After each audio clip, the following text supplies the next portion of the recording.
Aparentemente, Israel e Arábia Saudita são inimigos. Eles não compartilham fronteiras, valores ou cultura. Décadas atrás, oficiais sauditas afirmaram que os judeus bebiam sangue e planejaram o 9/11. Não bebemos nem planejamos, mas não deixe os fatos atrapalharem uma boa história. Mas por trás de portas fechadas, os dois países têm trabalhado secretamente juntos por anos. O quê? Isso mesmo. Então qual é a história por trás da relação secreta entre a Arábia Saudita e Israel? Antes de Israel se tornar nação, David Ben-Gurion buscava aliados, incluindo a Arábia Saudita. Como ele via, os sauditas eram pragmáticos. Eles não desejavam que outras nações árabes detivessem grande poder na região, uma vez que um Estado aliado como Israel poderia avançar os interesses sauditas. Porém, o rei Ibn Saud não aceitava. Rejeitou todas as tentativas de contato, enviando tropas para combater Israel na Guerra de Independência. Os Estados Árabes não perdoaram Israel por ganhar a guerra e continuar existindo. Na verdade, às vezes, essa raiva parecia ser a única coisa que os unia, e isso abriu uma grande oportunidade para Israel. Quanto mais os Estados Árabes se atacavam, mais fácil era para Israel se comunicar. O inimigo do meu inimigo é meu amigo, sabe? Conflito regional é comum no Oriente Médio. Cada nação cuida de seus interesses. Isso indica que, por vezes, inimigos jurados se acham no mesmo lado de um conflito. Israel e Arábia Saudita enfrentaram uma guerra civil no Iêmen no início dos anos 1960. Os rebeldes derrubaram o governo, deixando o país em total desordem. A maioria dos países da região não eram fãs dos rebeldes. Isso incluía a Arábia Saudita e Israel. A Arábia Saudita discretamente permitiu que aviões israelenses atravessassem seu espaço aéreo para auxiliar os combatentes do governo iemenita. Agora, os dois países não eram exatamente aliados. Não há evidências de que eles sequer estavam conversando um com o outro. Esse acordo de espaço aéreo provavelmente foi intermediado por um país terceiro, com boas relações tanto com os sauditas quanto com os israelenses. No entanto, a crise no Iêmen foi um marco importante, porque foi a primeira vez que os interesses sauditas e israelenses se alinharam tão obviamente. E não seria a última. Mas os dois países tinham um longo caminho a percorrer. Em 1967, toda a Liga Árabe adotou formalmente a Resolução de Khartum, também conhecida como os Três Nãos. Juntos, eles prometeram não fazer paz com Israel, não reconhecer Israel, não negociar com Israel. Nos bastidores, Israel trabalhava arduamente para construir pontes. O Mossad barrara o plano egípcio de assassinar o rei jordaniano. Informaram sobre tentativas locais de destituir o governo saudita. E quando um possível assassino mirou o príncipe saudita, Israel contou tudo aos sauditas também. Mas como iniciar comunicações de canal de retorno? Pombo-correio ou telegrama cantado? Ei, olá! Aí, eu tenho um telegrama cantado. Perto. Felizmente para israelenses e sauditas, muito poucas coisas podem atrapalhar o frio e duro dinheiro. E o fabulosamente rico empresário saudita Adnan Khashoggi não ia deixar um bando de políticos arruinar seus negócios. Se quisesse negociar com israelenses, ninguém o impediria. E se esses israelenses tivessem conexões de alto nível, que coincidência feliz para todos. Portanto, quando não estava vivendo la vida louca, Khashoggi facilitava a troca de informações entre seu país e o Estado judeu. Ben-Gurion sempre esteve certo. Os sauditas eram práticos. Demorou algumas décadas para perceberem o que o Estado judeu afirmava desde 1948. Estamos aqui para ficar. Em 1977, o rei saudita reconheceu que ninguém mais buscava eliminar Israel do mapa. É quase uma declaração de amor eterno ser um Estado árabe nos anos 70. O Ministério das Relações Exteriores de Israel se manteve silencioso. Se os sauditas quisessem dialogar, deveriam iniciar. O que fizeram? Indiretamente, claro. Nenhum Estado árabe havia reconhecido Israel oficialmente, e os sauditas não buscavam ser os primeiros. Mesmo assim, enviaram cartas propondo reuniões, porém os israelenses, cautelosos, exigiam saber previamente as intenções sauditas. Os sauditas foram cautelosos, a conversa não progrediu. Descobriu-se mais tarde que eles pediriam a Israel para parar de fazer lobby contra a venda de jatos F-15 americanos. Não está claro o que eles ofereciam, já que as conversas nunca ocorreram. Em 1981, o príncipe saudita propôs algo concreto a Israel. Se Israel se retirasse de todos os territórios que adquiriu durante a Guerra dos 6 Dias e entregasse Jerusalém para ser a capital de um Estado palestino, a região estaria em paz. Parece incrível, não? Então por que não ocorreu? O primeiro-ministro de Israel basicamente zombou dos sauditas. Ele recusou a proposta de imediato, com palavras ásperas sobre os sauditas. Coisas como vocês vivem em um país desértico, onde ainda há discriminação da Idade Média, com o corte de mãos e cabeças, com corrupção que grita aos céus. Mas por que o primeiro-ministro recusaria tão fortemente? Israel não queria paz?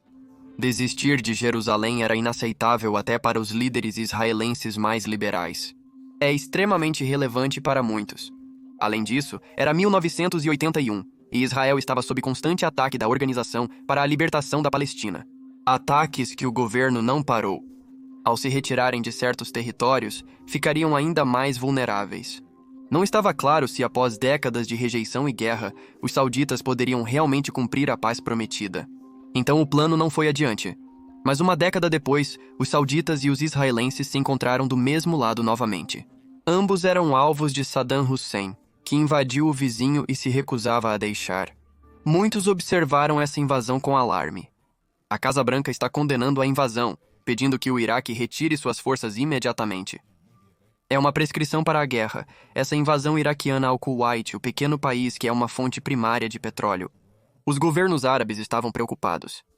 E se Saddam se voltasse para eles a seguir tentando tomar seu petróleo? Afinal, ele já havia invadido 2 de seus vizinhos. Portanto, a Arábia Saudita uniu-se a uma coalizão de mais de 30 países para forçá-lo a sair do Kuwait. Em resposta, ele disparou mísseis contra Israel, pensando que se Israel retaliasse, todos os países árabes da coalizão mudariam de lado. Ele pensou que nenhum país árabe desejaria lutar ao lado do Estado judeu. Mas ele estava errado.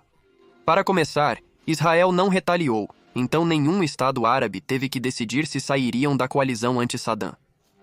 Ademais, ele supôs que tribalismo mesquinho e não interesses diplomáticos elevados moviam todos os estados. Como sempre dizemos, países têm interesses, não amigos. Não interessa a ninguém permitir que um ditador invada países sem resistência. Definitivamente não era do interesse dos sauditas deixar Saddam continuar assim, especialmente porque seu exército e seu país foram os mais atingidos por seus mísseis. Os tempos eles estavam mudando. Mais tarde, naquele ano, os sauditas e os israelenses se sentaram na mesma sala pela primeira vez na Conferência de Paz de Madrid. Foi uma ocasião momentosa, e ninguém piscou para acabar de uma vez por todas com o conflito árabe-israelense. Foi um evento marcante, com representantes israelenses e sauditas conversando extensivamente sem interrupções. A Conferência de Paz de Madrid não resultou em paz, mas aqueceu a relação entre a Arábia Saudita e Israel.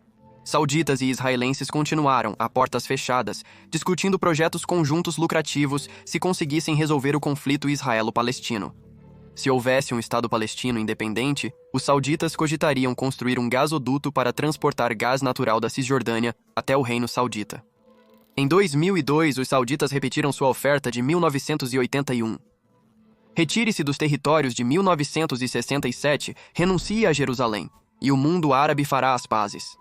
Porém, falhou novamente. A segunda intifada estava furiosa e israelenses morriam todos os dias por bombas suicidas palestinas.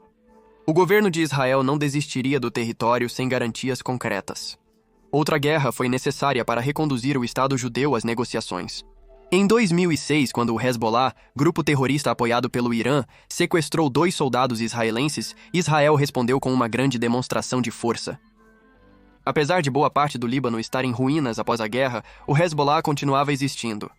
O grupo terrorista era mais potente do que previsto, indicando que o Irã poderia provocar grandes estragos se decidisse, o que uniu a Arábia Saudita e Israel em uma situação precária. Ambos países foram ameaçados diretamente pelo Irã. Finalmente, eles tinham um interesse comum forte o suficiente para fazê-los conversar diretamente, contendo o Irã. Príncipes sauditas sentaram-se pela primeira vez diretamente com o primeiro-ministro israelense e o chefe do Mossad, sem intermediário, para discutir como deter o regime iraniano. Ambas as partes negaram contato, mas o segredo já estava revelado. Com a Primavera Árabe desestabilizando o Oriente Médio, Israel passou a ver a Arábia Saudita como crucial para a estabilidade regional. Em 10 anos, funcionários israelenses sugeriram aliança com um Estado árabe contra o Irã. Era um segredo aberto que certos estados árabes eram um código para a Arábia Saudita, acordo histórico entre Israel e vários países árabes, 2 deles oficializaram. Em 2020, os Estados Unidos da América intermediaram um acordo histórico entre Israel e vários países árabes, incluindo 2 vizinhos da Arábia Saudita. Sinais sugeriam que os sauditas, apesar de não estarem no acordo, poderiam normalizar relações com Israel. Iniciaram permitindo a realização dos acordos. Os acordos refletiram bem a opinião pública. Se tivessem sucesso em outros estados do Golfo, isso incentivaria ainda mais os sauditas a assinarem um possível acordo de normalização com Israel. Eles permitiram que outros países voassem pelo seu espaço aéreo para Israel, insinuando que um acordo de normalização aconteceria após Israel resolver suas questões com os palestinos. Mas essa última condição não foi um impeditivo. Em 2023, os sauditas anunciaram a disposição para normalizar relações com Israel. O que seria necessário para você concordar em normalizar as relações com Israel? A cada dia nos aproximamos mais. Isso parece que é pela primeira vez uma coisa real, séria. Vamos ver como vai ser. Do ponto de vista de Israel, as coisas estavam indo bem até 7 de outubro. Muitos analistas sugeriram que o devastador ataque do Hamas a Israel foi planejado para sabotar um possível acordo entre Israel e os sauditas. Neste momento, o Hamas está tentando bloquear a passagem entre a Arábia Saudita e Israel. Se for verdade, parece funcionar. A guerra entre Israel e o Hamas custou dezenas de milhares de vidas, e todo o mundo árabe criticou duramente a resposta de Israel para o Hamas. Eu condenei Israel. Israel não deveria receber um sinal verde incondicional para tentar forçá-los a entrar no Sinai. Nós dizemos chega. Israel não deve receber um incondicional luz verde para matar e não podemos ignorar a ocupação e o cerco. Mas quando o Irã atacou Israel em abril de 2024, vários países árabes vieram em defesa de Israel, incluindo alguns que não têm laços públicos com o Estado judeu. Alguns passaram informações de inteligência ou permitiram que Israel usasse seu espaço aéreo. Alguns tiveram um papel mais ativo, auxiliando a rastrear ou interceptar os mísseis iranianos. A Arábia Saudita negou envolvimento publicamente. Se estavam envolvidos ou não é incerto. Ninguém sabe o que vai ocorrer, mas uma coisa é certa. O regime iraniano ameaça a estabilidade regional e a aliança Arábia Saudita-Israel é extremamente vantajosa para ambos. Ambos são poderes regionais significativos, e o acordo deles pode trazer à região a estabilidade tão necessária, talvez até uma paz duradoura. O relacionamento deles é um segredo aberto há anos. A única questão é, quando finalmente se tornará público?